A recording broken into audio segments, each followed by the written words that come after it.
सरकार की ये साजिश है कि सीटें खाली रखी जाए और उसी सीट को फिर अगली बहाली। नहीं तो रेलवे भर्ती बोर्ड सही प्रक्रिया अपनाए, पहले एनटीपीसी का रिजल्ट दे, उसमें वेटिंग जारी हो, ग्रुप डी का उसके बाद दे और उसमें वेटिंग जारी हो। नहीं तो फिर हम लोग आंदोलन तो करेंगे ही। प्रणाम, स्वागत है आपका सच बिहार में और हमें सुमित कुमार। क्या वेटिंग का मुद्दा गर्म होने वाला है?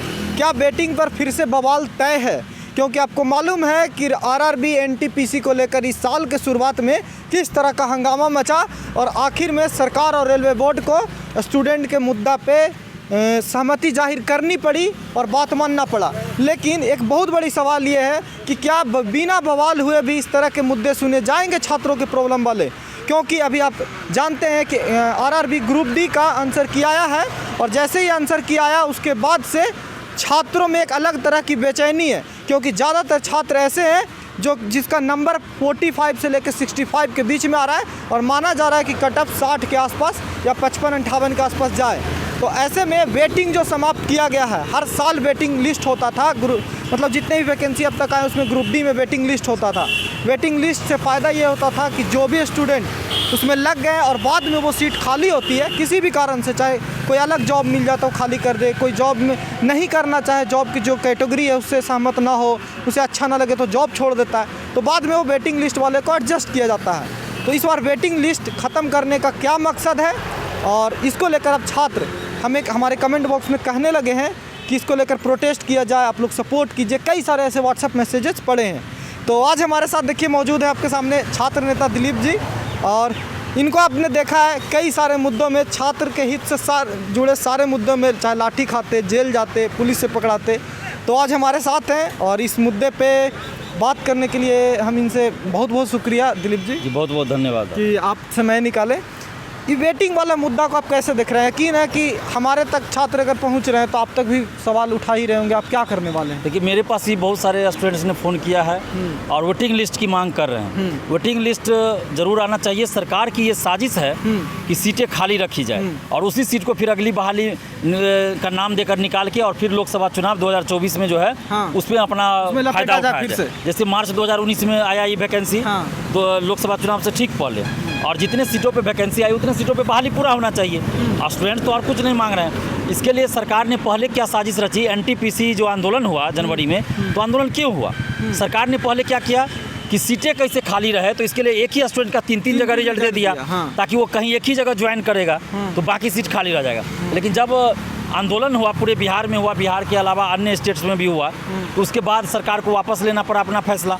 तो अब नया तरीका ढूंढा है कि वेटिंग लिस्ट समाप्त कर दीजिए। अच्छा दिलीप जी, एक बात समझना चाहते हैं कि सरकार चाह रही है क्यों कि सीट खाली ही जाए कैसे न कैसे? क्योंकि ये जो पूरा पैंतरा समझ में आता है वेटिंग लिस्ट है। अब वेटिंग लिस्ट है और देखिए ना जिस तरह से एनटीपीसी का ये लोग स्लो कर दी है प्रोसेस और आरआरबी ग्रुप डी का लग रहा है कि फास्ट करेंगे, तो ऐसे में तो 35,000 जिनका 90% 95% तो रिजल्ट हुआ होगा ग्रुप डी में भी, अब बिहार का लड़कन तो सब में भर देता है।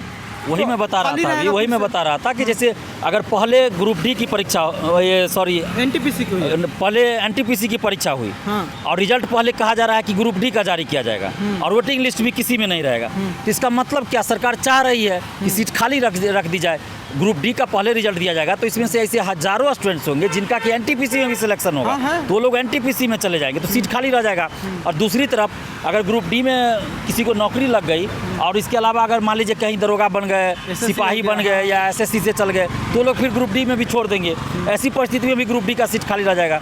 तो सरकार चाह रही है कि सीटें खाली रहे और उसी सीट पे फिर अगली बार वैकेंसी निकाल के 2024 का लोकसभा चुनाव में हम उसको वोट बैंक में तब्दील करें, और इसीलिए ऐसा किया जा रहा है। जबकि एनटीपीसी की परीक्षा पहले हुई तो रिजल्ट पहले उसका दीजिए। अगर एनटीपीसी का रिजल्ट पहले आ जाए तो वो लोग ग्रुप डी में अगर जो हो भी जाएगा तो नहीं जाएंगे ग्रुप डी में, तो बाकी लोग ज्वाइन करेंगे। इसलिए हमारी मांग है, स्टूडेंट्स की भी मांग है कि एनटीपीसी का रिजल्ट पहले फाइनल रिजल्ट दिया जाए और उसका वेटिंग लिस्ट भी जारी हो, और ग्रुप डी का उसके बाद जारी किया जाए रिजल्ट और उसमें भी वेटिंग लिस्ट जारी हो और ये सब प्रक्रिया जल्दी हो। लेकिन इसमें भी एक बहुत बड़ा ये है कि जैसे अभी तक रेलवे बोर्ड ने क्लियर नहीं किया है कि मतलब क्या होगा, कौन सा पहले रिजल्ट होगा, ये बहस की आस लगाया जा रहा है।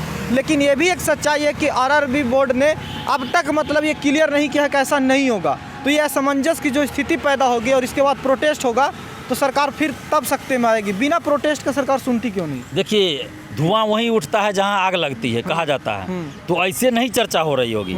जो ग्रुप डी का रिजल्ट पहले देने की बात हो रही, तो ऐसे थोड़े हो रहा है, ऐसे नहीं हो रहा, ऐसे नहीं हो रहा है। और एनटीपीसी के समय भी तो रेलवे भर्ती बोर्ड ने कहा था कि हम गलत नहीं है, स्टूडेंट नहीं समझ रहे हैं, हम सही प्रक्रिया अपनाएं। फिर बाद में कैसे वापस ले लिए वो? बाद में तो लेना पड़ा ना वापस। तो रेलवे भर्ती बोर्ड कहीं ना कहीं इस मामले में है कि पहले वो ग्रुप डी का रिजल्ट देना चाह रहा है, इसीलिए ये बात बाहर आई है। अब बोलना नहीं चाह रहे, वो बोलने से बच रहे हैं, बोलने जब से तक बच कि रहे, सरकार का दबाव है, दबाव है। तो इस तरह से, लेकिन तब है कि तब 35,000 स्टूडेंट थे एनटीपीसी में और इतना बवाल मचा। ये ग्रुप डी तो 1,15,00,000 इसमें फॉर्म भरे हैं, 60-70 लाख से ज़्यादा लोग अपीयर हुए एग्जाम में, 1 लाख वही है सीट। देखिए सरकार अगर चाह रही है कि स्टूडेंट्स देश में बवाल करे तो बवाल होना तय है। नहीं तो रेलवे भर्ती बोर्ड सही प्रक्रिया अपनाए, पहले एनटीपीसी का रिजल्ट दे, उसमें वेटिंग जारी हो, ग्रुप डी का उसके बाद दे और उसमें वेटिंग जारी हो। नहीं तो फिर हम लोग आंदोलन तो करेंगे ही। और जब भी छात्र कहेंगे हम सड़क पे भी उतरने के लिए तैयार है, लेकिन हमारा आंदोलन जब भी होगा शांतिपूर्वक होगा, लोकतांत्रिक ढंग से होगा। करेंगे पड़ी तो करेंगे के साथ बात हम चुप रह सकते हैं ना? कोई भी छात्रों को अन्याय हो, अगर छात्र हमें बताएंगे कि उनके लिए हमें लड़ना है तो हम जरूर लड़ेंगे, हम चुप नहीं बैठ सकते हैं। दिलीप जी, आप तो लड़ते ही रहते हैं, जल्दी में आपको जेल भी भेजा गया पकड़कर, और ये तो कई बार हुआ इस तरह का। तो अब ये लड़ाई लड़नी है ग्रुप डी की भी? बिल्कुल लड़ेंगे। हम एनटीपीसी में भी लड़े थे। हाँ, बहुत एनटीपीसी में भी हम लोगों ने बहुत कुछ किया था। उसके बाद जो एग्जाम नहीं हो रहा था एनटीपीसी का, ग्रुप डी का, उसके लिए हम लोगों ने बहुत बार आवाज़ उठाया, ट्विटर कैंपेनिंग चला। और एनटीपीसी का जो हुआ आंदोलन जनवरी, उसमें भी हम लोग ने आंदोलन में आवाज़ उठाया, सड़क पर भी हम आए थे। भले हम बाद में थोड़ी आए थे, हम उस समय घर पे थे, प्लानिंग जो था उससे पहले ही आंदोलन हो गया, इतना ज़बरदस्त हो गया। लेकिन कहीं ना कहीं हम पर्दे के पीछे से थे, और जो लोग आंदोलन कर रहे थे वो लोग जानते हैं कि हमने क्या किया। सब बात सार्वजनिक तो बोल नहीं सकते हैं। तो हमसे जहाँ तक सहयोग हुआ हमने किया आंदोलन में, तो आगे भी हम सहयोग करेंगे। लेकिन हमारा आंदोलन हमेशा शांतिपूर्वक और लोकतांत्रिक ढंग से। आंदोलन लोकतांत्रिक ही होनी चाहिए, क्योंकि आप स्टूडेंट हैं, क्रिमिनल थोड़ी बनना है। तो कई सारे स्टूडेंट हम देखे हैं इसमें आरआरबी ग्रुप डी को वेटिंग को लेकर मैसेज कर रहे हैं, और कई लोग लिटरली डिप्रेशन का शिकार हैं, क्योंकि ग्रुप डी जैसे जॉब भी अगर उन्हें नहीं मिल रही है ना, तो उनमें एक निराशा है कि मतलब अब क्या करेंगे, ये चीज़ें हैं। देखिए निराशा तो ज़रूर होती है, क्योंकि पहले रेलवे की हर साल वैकेंसी आती थी और हर एक भर्ती बोर्ड का अलग अलग वैकेंसी आती थी। तो बिहारी स्टूडेंट हर जगह जाके फाइट करते थे और हर जगह झंडा गाड़ते थे मेरिट से। लेकिन ममता बनर्जी जब रेलवे मंत्री बनी तो उसने क्या किया, सभी रेलवे भर्ती बोर्ड का एक साथ एग्जाम कर दिया कि एक ही दिन होगा। हाँ। यानी कि आप कहीं एक ही जगह अपीयर हो सकते हैं। तो साजिश तो वहीं से रची गई बिहारी स्टूडेंट्स को रेलवे से बाहर करने का। हाँ। और उसके बाद अब क्या क्या कर दिया कि सारे रेलवे भर्ती बोर्ड को एक साथ कर दिया गया, एक साथ एग्जाम लिया जा रहा है। अब सारे पोस्ट को भी एक साथ कर दिया गया कि एक ही साथ एग्जाम होगा। तो ये कहीं ना कहीं बिहारी स्टूडेंट्स को छांटने का तरीका है। तो बिहार के स्टूडेंट्स को समझना पड़ेगा और देश भर के स्टूडेंट्स को समझना पड़ेगा कि सबसे पहले तो सरकार नौकरी नहीं आपको देना चाहती है। दिखावा करती है कि 1 लाख वैकेंसी निकाल रहे हैं, बहाली पूरा होता है 30,000 पे।